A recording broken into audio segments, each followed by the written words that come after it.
Welcome to our next episode of MarchFifteen and Conversations. And today we are very privileged to have a conversation with Sarah Hutchison, who is the CEO of Ontario MD, subsidiary of Ontario Medical Association. You've been the CEO 6 years now, roughly, but 6 years. Your connection to OMA lasted over 20-something years? 2001, so it's almost 20 years now in medical politics and in supporting physicians. It's gone fast. It's a long time.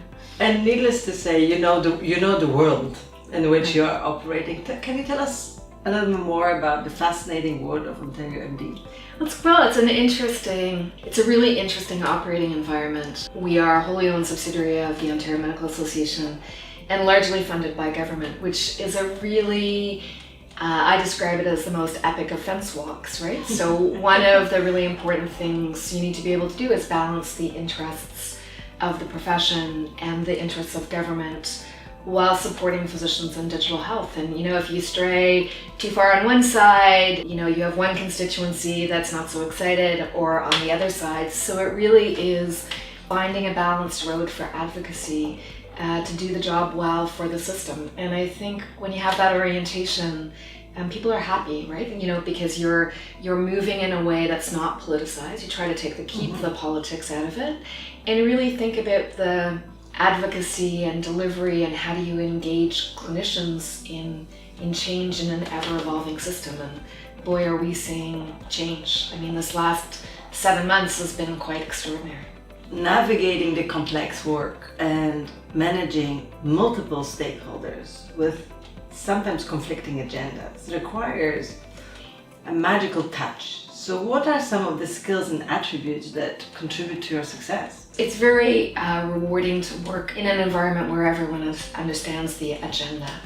And I think the agenda is a connected, integrated, working health system where physicians can fully participate to provide excellent care to their patients. It's done in a fiscally responsible way, and when you're navigating that kind of complexity with that kind of interest, being able to ground yourself to the greater good, why are we here? What are we doing? It isn't about our bottom line, we're working for a social good. Mm-hmm. It's been very rewarding to work for a company who can claim we're doing this work to make the system better. And I think we get a lot of latitude with our stakeholders because of that orientation. And I think being fiercely honest about that social orientation really matters. This isn't about the bottom line per se, although of course that's an important consideration. This is about making doctors' lives easier, physicians' lives easier, clinicians' lives easier to participate in the system each and every day, and how they show up for their patients.